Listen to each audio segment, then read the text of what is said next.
En 2008 se estableció AFRICOM, con base en Alemania, como un sexto mando responsable de extender la presencia militar estadounidense en África. SOUTHCOM, con base en Miami, se reorganizó en 2010 para incrementar la presencia militar en Latinoamérica con bases y sistemas de vigilancia, programas antidroga y de contrainsurgencia para intervenir en manifestaciones de populismo radical, como se consideraba el caso de Venezuela. La Cuarta Flota se reactivó en 2008 por primera vez desde la Segunda Guerra Mundial. Ahora la Marina tiene 10 grupos de combate con portaaviones patrullando aguas internacionales. La Marina de Estados Unidos, una fuerza global para el bien. En 2011 Estados Unidos acaparó nada menos que el 78% de las ventas de armas en todo el mundo. Durante los años de Bush, el gasto del Pentágono se duplicó con creces hasta alcanzar los 700.000 millones de dólares. Aunque el presupuesto real del Pentágono se desdibuja entre funciones secretas y diferentes departamentos del gobierno, según el proyecto de prioridades nacionales en 2010, Estados Unidos gastó 1,2 de sus 3 billones de dólares de presupuesto anual en el ejército, servicios de inteligencia y seguridad nacional. Un dominio de amplio espectro de la tierra, el mar, el aire, el espacio y el ciberespacio. En noviembre de 2011, la secretaria de Estado Hillary Clinton lanzó el guante a China al escribir: mientras la guerra en Irak toca a su fin y Estados Unidos empieza a retirar sus fuerzas de Afganistán, nuestra nación se encuentra en un punto crucial.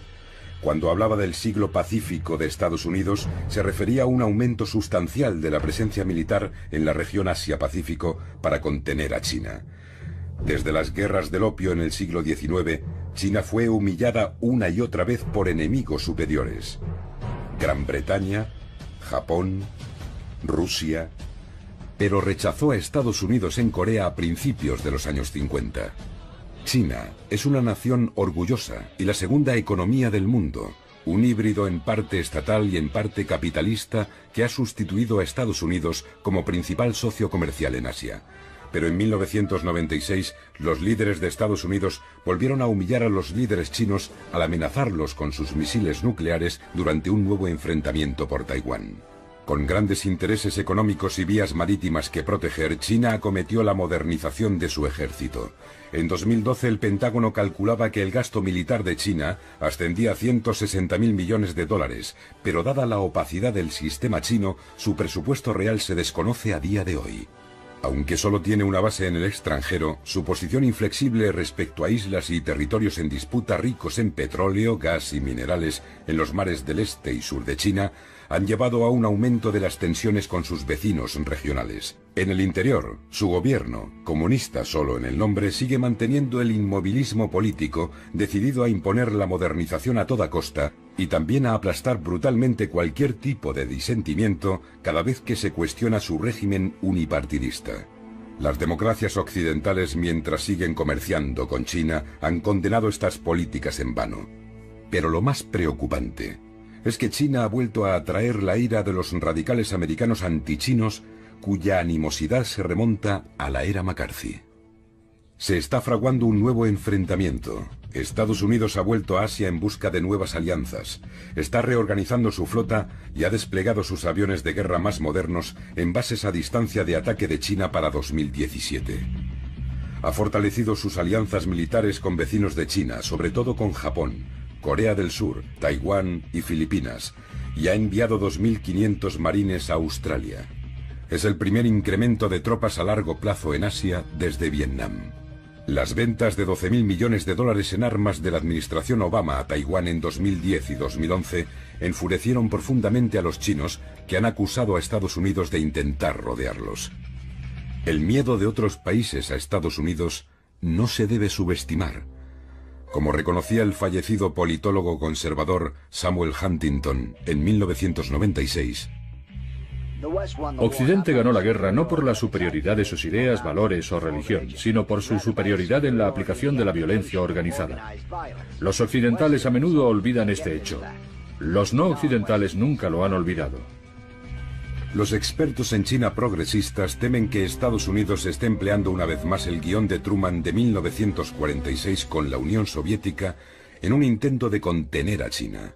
y se da una vez más la misma situación de revulsión occidental ante la política interna de China. Pero esta vez, con $1 billón en bonos del Tesoro estadounidense en su poder, los chinos podrían poner en peligro la economía americana como los soviéticos nunca pudieron.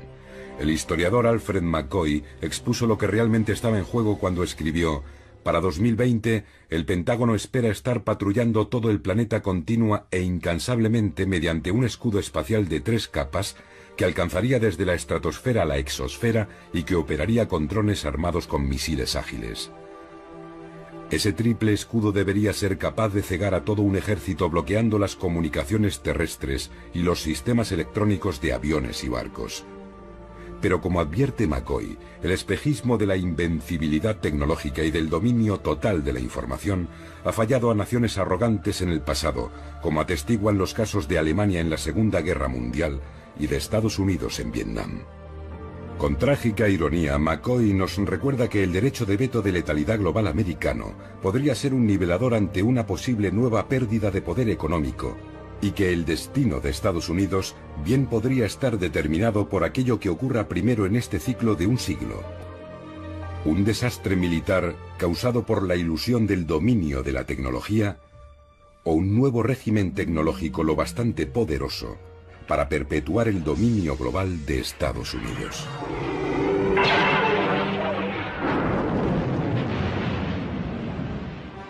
Pero como muestra la popular serie de películas de la Guerra de las Galaxias, una nación que domine el mundo con su tecnología no tardará en convertirse en una tiranía que será odiada por aquellos a los que tiraniza. China puede ser el primer nuevo imperio que surja en este mundo nuclearmente armado. Pero un imperio a la imagen de las versiones estadounidense o británica sería un desastre. El gran egocentrismo de los Han no sería mejor que el excepcionalismo americano. El exalto cargo de defensa Joseph Nye recordó que la incapacidad de las potencias dominantes de integrar a los poderes en ascensión de Alemania y Japón en el sistema global del siglo XX resultó en 2 catastróficas guerras mundiales. Henry Wallace se preguntaba: si Estados Unidos trataba a los soviéticos tan mal cuando era superior económica y militarmente, ¿cómo tratarían los soviéticos a Estados Unidos si alguna vez la situación se invertía? Eso no ocurrió, pero estaba convencido de que en esta carrera hacia el abismo no habría ganador.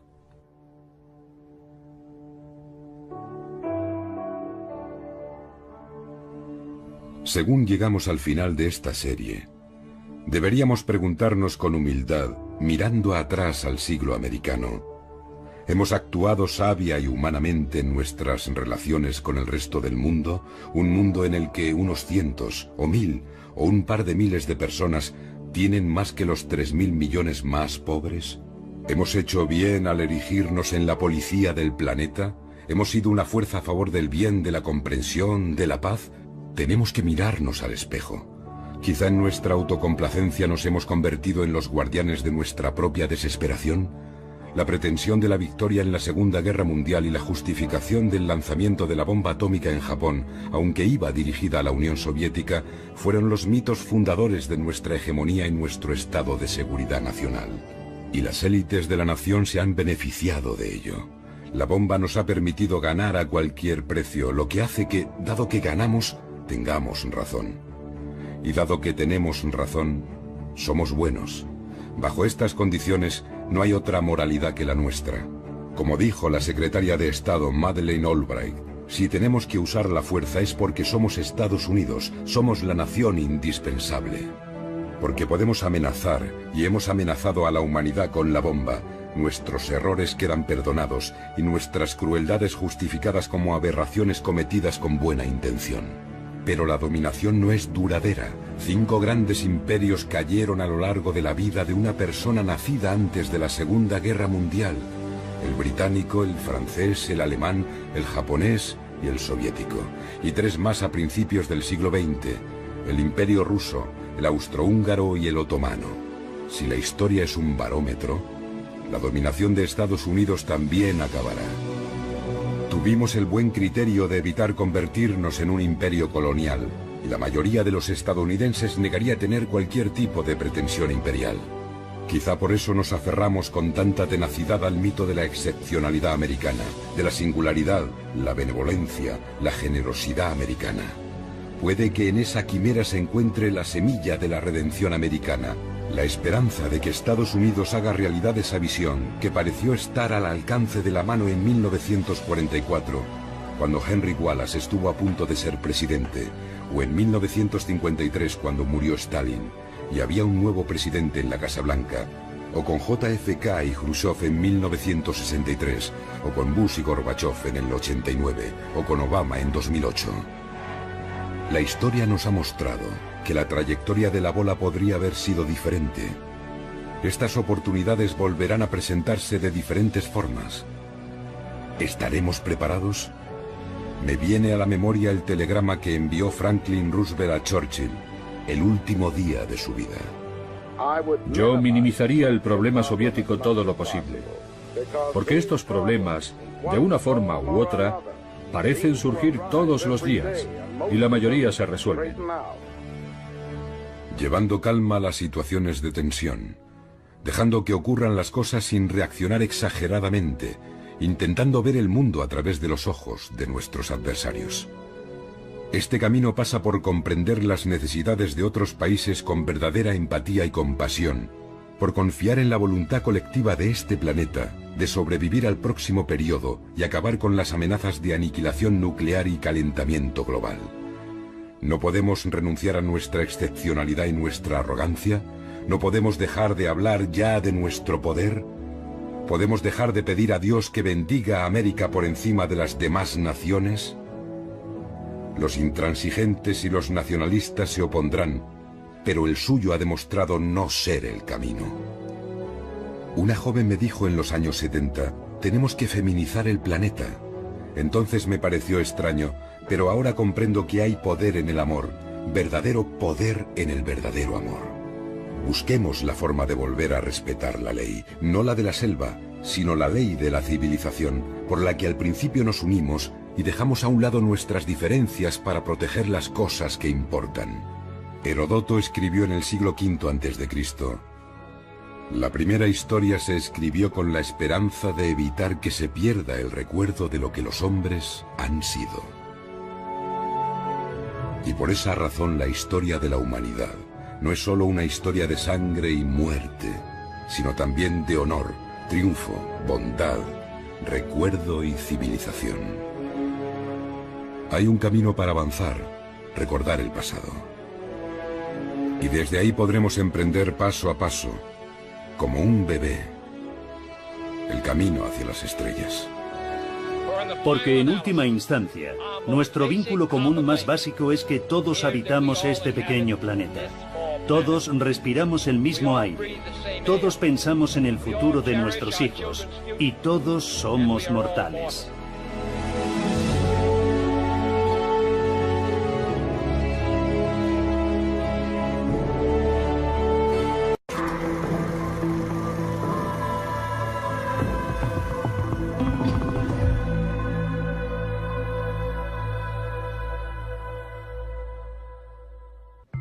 Oliver Stone, la historia no contada de Estados Unidos.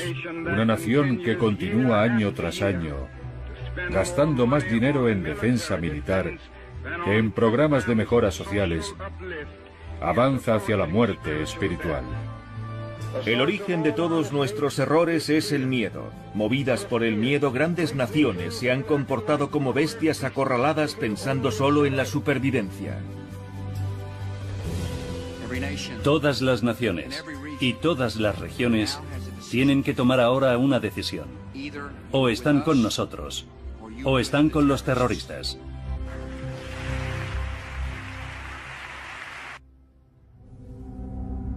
Para la mayoría de los estadounidenses, el 11 de septiembre fue una terrible tragedia. Para George Bush y Dick Cheney también, pero además fue la oportunidad de llevar a cabo los planes que sus aliados neoconservadores llevaban décadas trazando. En un informe del año 2000 del Proyecto para el Nuevo Siglo Americano, llamado Reconstruir las Defensas de América, se decía: El proceso de transformación será probablemente largo, de no producirse un evento catastrófico y catalizador como un nuevo Pearl Harbor. Capítulo 10. Bush y Obama, la era del terror. Al Qaeda, a su entender, les había dado aquel Pearl Harbor. Y pocos minutos después del ataque, el equipo de Bush entró en acción.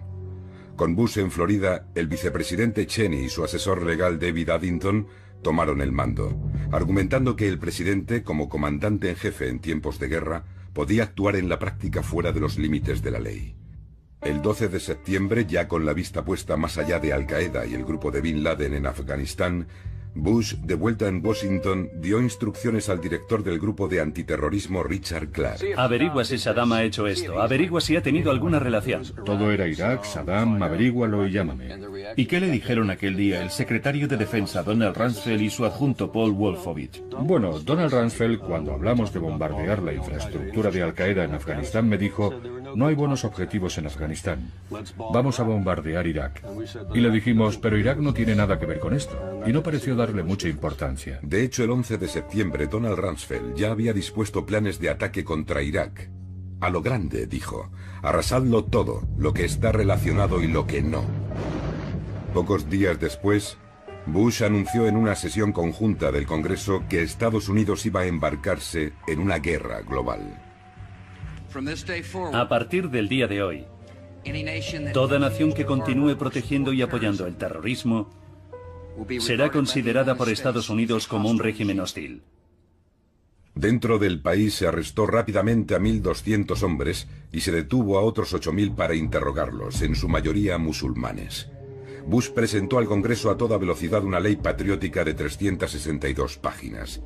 Los senadores no tuvieron tiempo de leerla, y aún menos de discutirla. Solo el senador por Wisconsin, Russ Feingold, votó en contra, insistiendo en que preservar nuestra libertad es una de las principales razones de que estemos metidos en esta nueva guerra contra el terrorismo. Y perderemos esa guerra antes de hacer un solo disparo, si sacrificamos las libertades del pueblo americano. Bush envolvió las deliberaciones de la Casa Blanca en un secretismo sin precedentes, y en el año 2002 dio poderes a la Agencia Nacional de Seguridad para intervenir sin orden judicial líneas de teléfono y correos electrónicos de ciudadanos estadounidenses a gran escala, violando las normas legales establecidas en 1978 como respuesta a los abusos cometidos por los servicios de inteligencia en las décadas anteriores.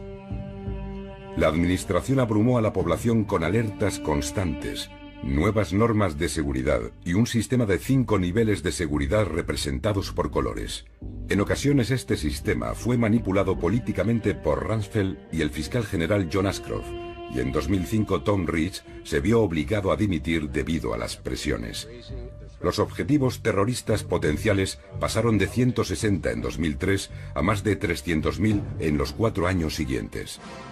Por extraño que parezca, Indiana estaba a la cabeza con 8.600 objetivos potenciales en 2006.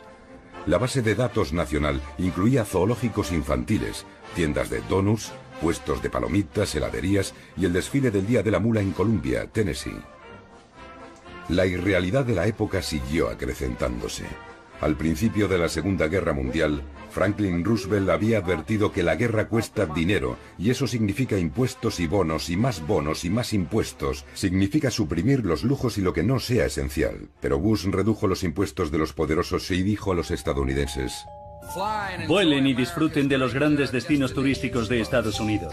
Llévense a sus familias y disfruten de la vida. Irónicamente, fue el gran adalid de la Guerra Fría, Savignac Brzezinski, quien en 2007 criticaba a Bush.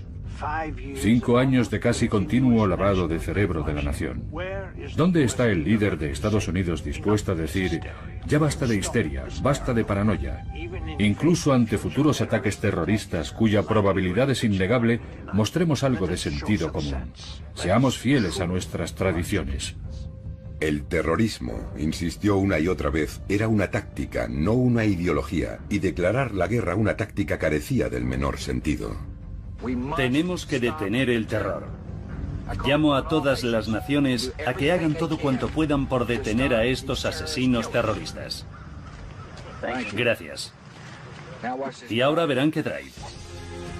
Pero el verdadero peso de la cruzada global de Bush se sentiría en el extranjero. Menos de un mes después de los ataques terroristas, Estados Unidos invadía Afganistán, aparentemente para destruir a algunos de los islamistas fanáticos que nosotros mismos habíamos ayudado a armar y entrenar para derrotar a los soviéticos 2 décadas atrás. Los críticos de la guerra señalaron después que no había afganos entre los 19 secuestradores del 11 de septiembre, 15 de los cuales eran saudíes, y que los errores de Estados Unidos habían permitido a Osama Bin Laden y otros líderes de Al-Qaeda escapar a Pakistán a principios de diciembre. La CIA sí capturó a miles de sospechosos en Afganistán y otros países. Aunque Estados Unidos siempre había considerado su trato humanitario a los prisioneros de guerra como una prueba de superioridad moral, la administración Bush tachó a los detenidos de combatientes enemigos fuera de la ley. Eliminó las vistas sobre el terreno requeridas y les negó el derecho a las normas de trato a prisioneros establecidas por la Convención de Ginebra en 1949. Cuando otros gobiernos criticaron su proceder, Bush dio marcha atrás con los sospechosos talibanes, pero se negó a cambiar su política respecto a los combatientes de Al-Qaeda. De hecho, dijo: Me da igual lo que digan los abogados internacionales, vamos a darles lo suyo. Estados Unidos transportó en aviones a un número indeterminado de detenidos a agujeros negros en países como Tailandia, Polonia, Rumanía o Marruecos, donde se practicaban la tortura y otras técnicas duras de interrogatorio. Cientos de detenidos más fueron recluidos en la base naval estadounidense de la bahía de Guantánamo, en Cuba. En mayo de 2003, había en esta prisión aproximadamente 680 hombres de edades comprendidas entre los 13 y los 98 años. Solo un 5% habían sido capturados por tropas americanas. Más de un 80% habían sido entregados, a menudo a cambio de recompensas, por una combinación de milicias de los señores de la guerra afganos y cazarrecompensas afganos y pakistaníes. Según fuentes del gobierno, solo un 8% eran combatientes de Al-Qaeda. 600 han sido liberados, 6 condenados y según el gobierno 9 han muerto, casi todos ellos por suicidio. La portada del dominical del New York Times del 5 de enero de 2003 rezaba: "El imperio americano vaya acostumbrándose". Bush era obviamente un hombre con una visión del mundo atrevida. En su juventud había mostrado su lado transgresor, ahora iba a superar a su sobresaliente padre yendo más allá de las leyes de las naciones. La guerra de 8 años dio la razón a los que vaticinaban un desastre. La sociedad iraquí quedó hecha pedazos. Igual que Vietnam, pervirtió a Estados Unidos polarizándolo aún más, mientras los costos y las víctimas aumentaban en ambos bandos. Y a pesar de todo, Bush ganó las elecciones de 2004 con una llamada sin rodeos a redoblar el fervor patriótico. En 2008, cuando Bush dejó el cargo con los índices de popularidad más bajos desde Harry Truman, había fracasado rotundamente en 2 guerras, así como en el auxilio federal a Nueva Orleans tras el huracán Katrina. Lo más importante a ojos de la opinión pública era que había gestionado mal la economía del país, que estuvo a punto de hundirse en 2008, poniendo la presidencia en manos de los demócratas. Su sucesor, Barack Hussein Obama, hijo de padre negro keniano y madre blanca de Kansas, criado en Indonesia y Hawái, se convirtió a los 47 años en presidente de los Estados Unidos, reavivando grandes esperanzas de cambio. Sus palabras y su actitud representaban el otro lado de Estados Unidos: constitucional, humanista, global, medioambiental. Obama se había manifestado en contra de la guerra de Irak. A lo que me opongo es a una guerra estúpida. Financiado por una multitud de pequeños contribuyentes a través de Internet, venció por sorpresa a la sólidamente financiada favorita del partido, Hillary Clinton, en las primarias. Ahora se enfrentaba a un exmilitar, el conservador John McCain, en las elecciones presidenciales. El viento soplaba a favor de Obama. Quizá desde los tiempos de Roosevelt a principios de los años 30, no se había visto una ira popular tan intensa contra Wall Street y las guerras innecesarias del imperio. Pero entonces ocurrió algo inesperado. Obama incumplió una promesa hecha anteriormente y se convirtió en el primer candidato a unas elecciones presidenciales que rechazó la financiación pública a favor de la financiación privada sin límites. McCain, que optó por la alternativa pública, se vio sobrepasado en gasto en un 100%. En este periodo Obama se volvió discretamente hacia grandes financiadores de Wall Street con profundos bolsillos como JP Morgan, Goldman Sachs y Citigroup, así como a General Electric y otros contratistas de defensa, gigantes informáticos y grandes compañías farmacéuticas que después de años apoyando a los republicanos dieron a Obama 3 veces más que a McCain. Pocos partidarios de Obama protestaron en aquel momento. Su victoria en las elecciones fue aplaudida en todo el mundo. Habían surgido unos nuevos Estados Unidos. Aunque los conservadores tacharon absurdamente a Obama de socialista, al final el gran ganador de las elecciones resultó ser Wall Street. Obama recuperó al mismo equipo económico que durante el mandato de Clinton tanto había hecho por la desregulación de la economía. El New York Times se refirió a ellos como una constelación de rubinitas, acólitos del secretario del Tesoro más poderoso de las últimas décadas, Robert Rubin. Después de estar a punto de hundir la economía mundial con espectaculares innovaciones en apalancamientos y especulación, varios gigantes bancarios, compañías de seguros y prestamistas hipotecarios, tras profetizar el colapso de la economía global si ellos quebraban, en otras palabras, eran demasiado grandes para caer, aceptaron encantados un rescate de 700.000 millones de dólares en condiciones muy ventajosas. Además, el Consejo de la Reserva Federal rebajó a los bancos el tipo de interés a un 0%. Llegó a ser casi antipatriótico en aquel momento cuestionar lo acertado de esos rescates financieros, pero había quienes se preguntaban si no se podía simplemente dejar quebrar las entidades financieras más enfermas. ¿No se podía hacer que estos gigantes se enfrentasen al valor de mercado real de sus activos tóxicos? La opinión pública clamaba venganza. Era uno de esos momentos en la trastienda de la depresión como los que había ilustrado Frank Capra. You sit there back of your big cigars and think of deliberately killing an idea that's made millions of people a little bit happier. An idea that's brought thousands of them here from all over the country, by bus and by freight and jalopies and on foot, so they could pass on to each other their own simple little experiences. Why, look, I'm just a mug and I know it, but I'm beginning to understand a lot of things. Why, your type's as old as history. If you can't lay your dirty fingers on a decent idea and twist it and squeeze it and stuff it into your own pocket, you slap it down. Like dogs, if you can't eat something, you bury it. El expresidente de la Reserva Federal, Paul Volcker, urgió a Obama a actuar. Ahora mismo, mientras tiene la oportunidad y ellos el pecho descubierto, tiene que clavar una lanza en el corazón de todos esos tipos de Wall Street, que desde hace años no son más que comerciantes de deuda.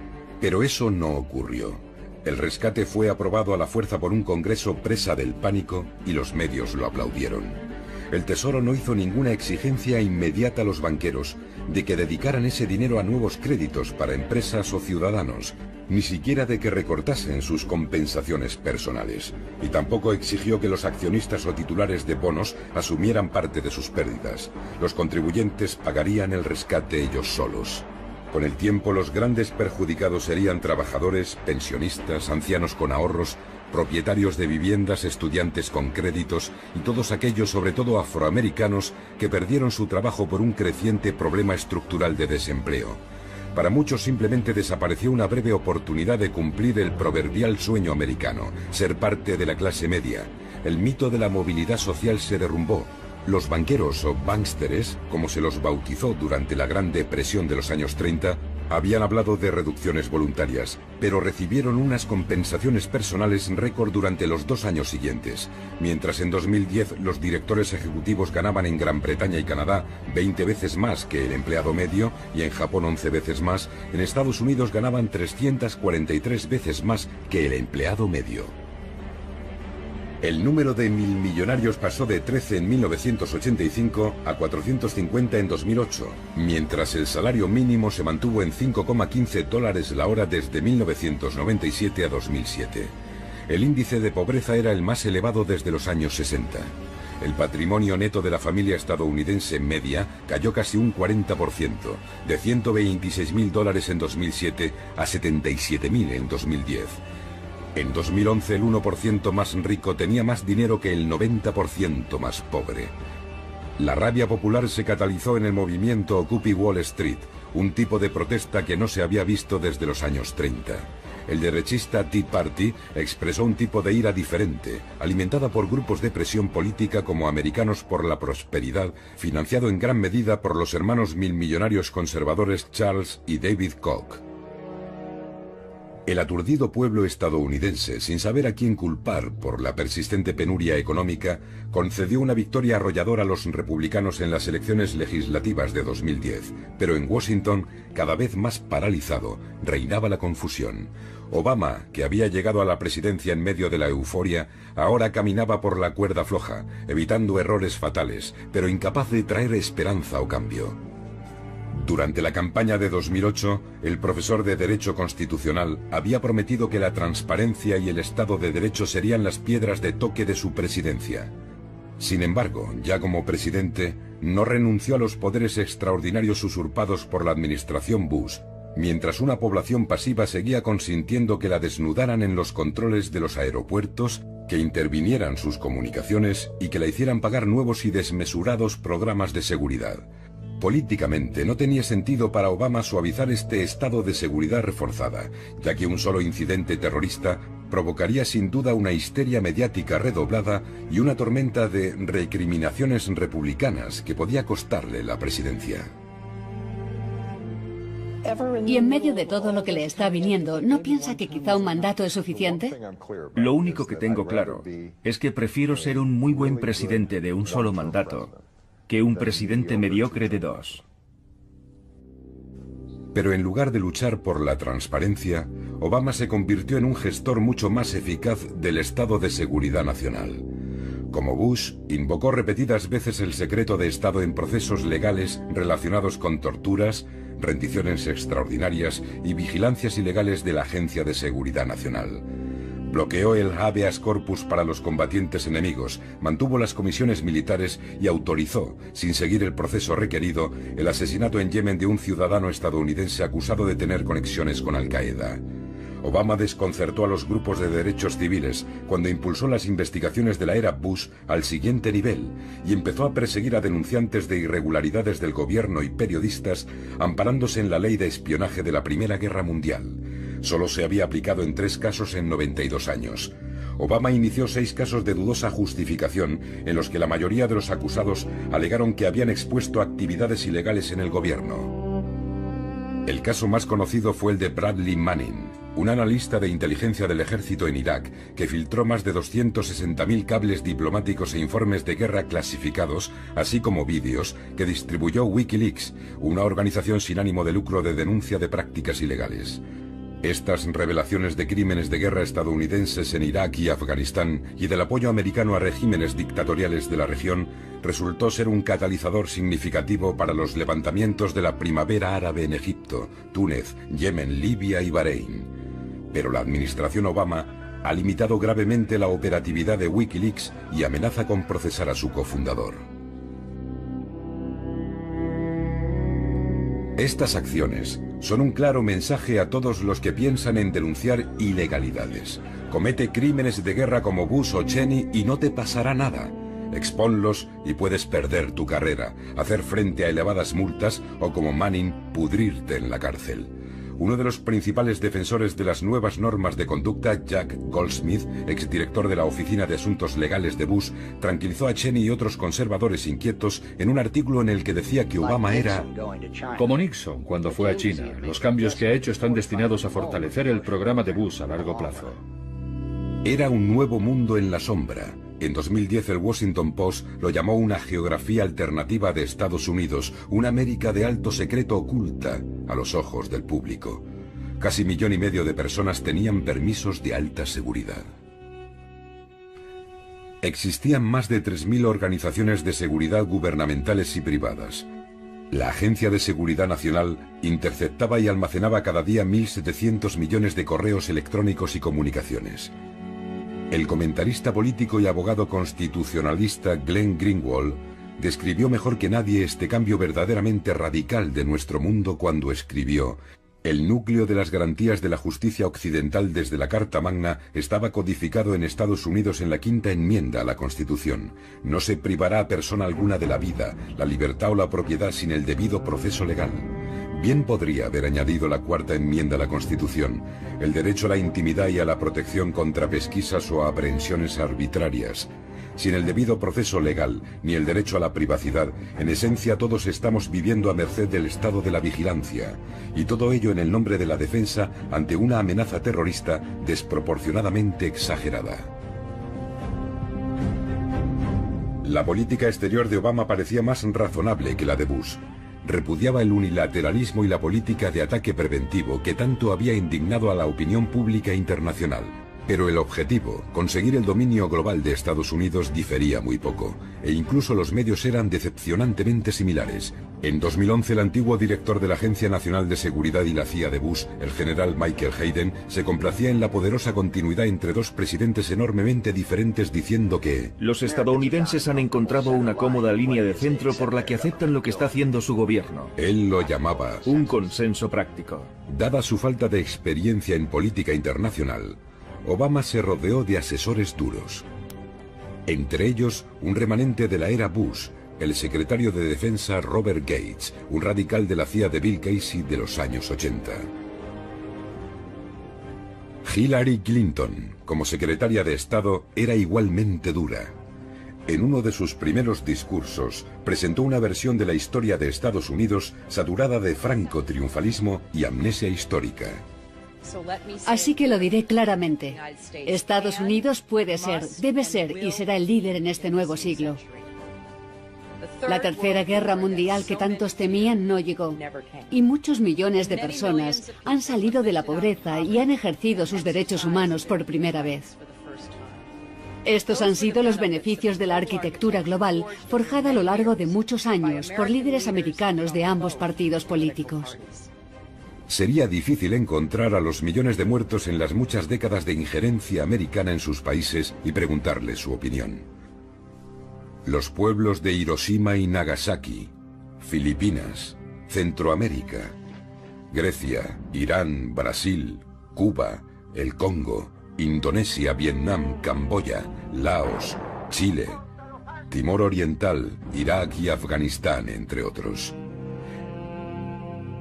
En Afganistán, Obama superó a Bush al calificarla de una guerra de necesidad. Cuando a finales de 2009 le presionaron para que enviara más tropas, se resistió. Un asesor militar le dijo entonces: "No sé cómo va a desafiar a la cadena militar", dando a entender que el alto mando podría dimitir como señal de protesta. El director de la CIA, León Panetta, le dijo: "Ningún presidente democrático puede ir en contra del Consejo Militar, especialmente si lo ha pedido, así que hágalo", le aconsejó. Haga lo que dicen. Cuando hubo que tomar la decisión, Obama no mostró el valor de John Kennedy. En diciembre anunció el envío de 30.000 soldados más, llegando casi a un total de 100.000. Más o menos el mismo volumen de tropas que habían desplegado los soviéticos en su desastrosa invasión de Afganistán. Anunció el nuevo envío de tropas en West Point y recordó a los cadetes que Estados Unidos había invadido Afganistán porque había ofrecido protección a Al-Qaeda. Pero olvidó mencionar que la mayor parte de los preparativos del 11 de septiembre no se habían realizado en Afganistán, sino en pisos en Alemania y España y en academias de vuelo en Estados Unidos.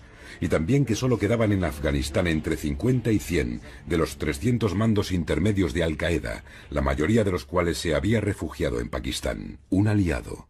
Que el presidente que estaba manteniendo dos guerras recibiese el Premio Nobel de la Paz el mismo mes fue como mínimo surrealista. Pero cuando el mundo oyó la defensa que hizo Obama del unilateralismo americano y la intervención preventiva, el valor del premio se devaluó como cuando lo recibió Kissinger 36 años atrás. Creo que los Estados Unidos de América deben seguir siendo el portaestandarte de la conducta en la guerra. Eso es lo que nos hace diferentes de aquellos que combatimos. Obama temía acabar empantanado en Afganistán como le había ocurrido a Johnson en Vietnam. Lo que necesitaban los atrasados, paupérrimos y mayoritariamente analfabetos afganos era ayuda económica, educación y reforma social. Estados Unidos gastó 110.000 millones de dólares en programas militares en 2011, pero solo 2.000 millones en desarrollo sostenible. Con la avalancha de dólares, inundándolo todo, como en Vietnam, la corrupción alcanzó proporciones épicas. La desconfianza entre los supuestos aliados de la OTAN y afganos era absoluta. El presidente Hamid Karzai, apoyado por Estados Unidos, declaró que apoyaría a Pakistán si declaraba la guerra a Estados Unidos. en 2012 soldados y policías afganos estaban matando a soldados americanos con tanta asiduidad que cada vez había que mantener más separadas a las tropas.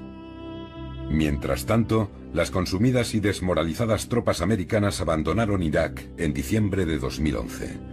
Cerca de 4.500 soldados estadounidenses no volvieron. Más de 32.000 resultaron heridos, muchos de gravedad. De los iraquíes se han calculado entre 150.000 y más de 1 millón de víctimas mortales. 2 millones huyeron del país. La ironía era exquisita. Al deponer al suní Saddam Hussein, Estados Unidos había convertido al nuevo Irak, dominado por los chiíes, en un valioso aliado de Irán, que acabó siendo el mayor ganador de la guerra. Los técnicos de Bush habían calculado que la guerra de Irak costaría entre 50.000 y 60.000 millones de dólares. Rumsfeld había dicho que hablar de cifras por encima de los 100.000 millones era ridículo. En 2008, cuando Bush dejó el cargo, Estados Unidos había gastado en la guerra 700.000 millones de dólares, sin incluir la atención a largo plazo a los veteranos. Los economistas calculan que el costo total podría alcanzar los 3 billones. Obama dio la bienvenida a las tropas en Fort Bragg, Carolina del Norte, dando a la guerra un final tan indecoroso como su inicio. Pero dejamos atrás un Irak soberano, estable y autosuficiente. A diferencia de los viejos imperios, nosotros no hacemos estos sacrificios por territorios o recursos, sino porque es lo correcto. No olvidéis nunca que formáis parte de un linaje ininterrumpido de héroes que se extiende a lo largo de 2 siglos, que se enfrentaron y vencieron al fascismo y al comunismo, y que han hecho justicia con los que nos atacaron el 11 de septiembre. Así sancionaba una vez más la mentira de Bush sobre la conexión entre Irak y el 11 de septiembre. Apenas acababan de salir de su boca aquellas palabras cuando Irak se vio sacudido por una nueva cadena de brutales atentados suicidas. A día de hoy Irak sigue debatiéndose al borde de la guerra civil. Entre los críticos más feroces de las 2 guerras estaban los alcaldes estadounidenses que se reunieron en Baltimore en junio de 2011 y pidieron que se dedicaran 126.000 millones de dólares de lo que se ahorraría con el fin de estas guerras a la reconstrucción de las ciudades del país. El alcalde de Los Ángeles declaró: que vayamos a construir puentes en Bagdad y en Kandahar y no en Baltimore o en Kansas City me deja absolutamente atónito. El pueblo estadounidense, embotado por estas guerras, tuvo un solo momento de júbilo en todo aquel extraño miasma en mayo de 2011. En una audaz operación nocturna fuera de nuestras fronteras, fuerzas especiales de la Marina mataron a Osama Bin Laden, que vivía cómodamente a la sombra de la principal academia militar de Pakistán. En medio de la euforia provocada en Estados Unidos por el ataque y las alabanzas a la efectividad y el poder de los SEALs, que habían ejecutado a Bin Laden al más puro estilo justiciero y habían arrojado su cuerpo al mar, se creó un nuevo perfil para Obama. A diferencia de Bush, era un presidente de guerra eficaz que emplearía los medios necesarios para acabar con el enemigo. De hecho, era un lobo con piel de cordero. Después de un tiroteo, mataron a Osama Bin Laden y se hicieron cargo de su cuerpo. Una aplaudida película llegaba a insinuar que la tortura había sido efectiva para encontrar a Bin Laden, aunque en realidad fue la labor policial y de espionaje la que había llevado a su localización después de casi 10 años.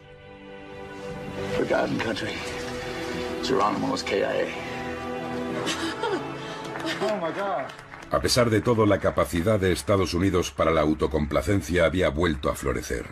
Y nadie se molestó en discutir por qué no se había traído a Bin Laden herido para encarcelarlo y procesarlo, como Estados Unidos había hecho en Nuremberg, donde los responsables nazis fueron desenmascarados y desmitificados. Pero un juicio era lo que menos deseaba la mayoría de los americanos. Quien acepta la tortura puede tolerar a los justicieros. Pero ¿quién fue el verdadero vencedor en todo esto?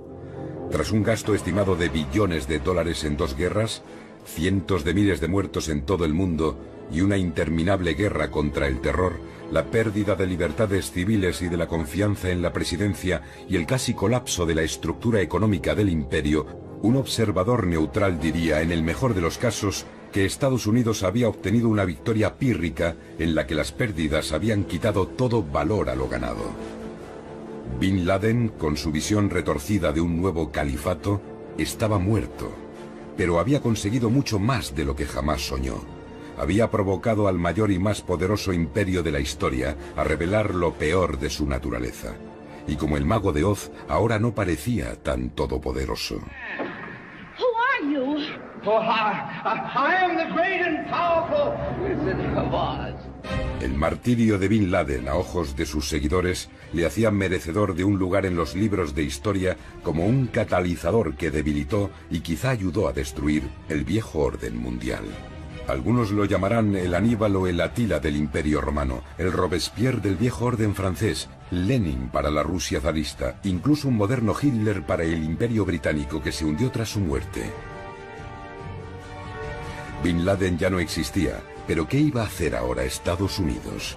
Aún atormentado por sus demonios, volvió la vista hacia China como una nueva amenaza y siguió tratando a Rusia como si siguiera siéndolo, además de mantener a Irán, Corea del Norte y Venezuela como amenazas regionales. En busca de una forma más eficiente e higiénica de hacer la guerra, en 2012 Obama anunció un recorte de un 14% en la fuerza numérica de infantería que se compensaría con un creciente énfasis en el espacio exterior y el ciberespacio. Utilizado por primera vez como aviones espía en Vietnam, el dron, ahora equipado con misiles, se estaba convirtiendo en el nuevo rostro de la guerra y en el arma preferida de Obama, que empezó a seleccionar personalmente a los que entraban en la lista de ejecuciones. Hasta el 11 de septiembre Estados Unidos se había opuesto a las muertes selectivas extrajudiciales por parte de otras naciones y había condenado, por ejemplo, los ataques de Israel contra palestinos. Pero en 2012 la Fuerza Aérea y la CIA estaban desplegando una flota de 7.000 drones que operaban sobre todo en Afganistán, Irak y Pakistán. En 2009 Obama extendió su uso a Yemen, donde había menos de 300 militantes islamistas. A mediados de 2012 se habían convertido en más de 1.000, mientras los constantes ataques de drones estadounidenses enfurecían cada vez más a los yemeníes. En 2012 Obama añadió a la lista de los drones a los partidarios de Gaddafi en Libia y a los rebeldes islámicos de Filipinas y Somalia. Las repercusiones de esta nueva forma de guerra aún están por ver. El número de víctimas civiles de estos ataques son ferozmente discutidos entre el gobierno y varias organizaciones de defensa de los derechos humanos. Cuando el juez preguntó al terrorista de Times Square nacido en Pakistán si no le importaba que pudieran morir mujeres y niños inocentes, respondió que los drones de Estados Unidos estaban matando asiduamente a mujeres y niños en Afganistán y Pakistán. Se había descubierto el pastel y en 2012 más de 50 países, unos amigos, otros hostiles a Estados Unidos, habían comprado drones. Israel, Rusia, India e Irán declaraban haber fabricado ya aparatos con capacidad de ataque. Pero el programa más dinámico era el de China. Como con la bomba nuclear, había comenzado una nueva carrera armamentista. Bush había continuado con el establecimiento de bases de la OTAN cada vez más cerca de Rusia, rompiendo así la promesa hecha por su padre a Gorbachov. Obama expandió la OTAN a Albania y Croacia. Y a pesar de haber abandonado 500 bases en Irak, la administración Obama, además de unas 6.000 bases en Estados Unidos, mantiene cerca de 1.000 más repartidas por todo el planeta. A finales de 2007, Estados Unidos tenía presencia militar, según el profesor de Stanford, Chalmers Johnson, en 151 de los 192 países miembros de las Naciones Unidas.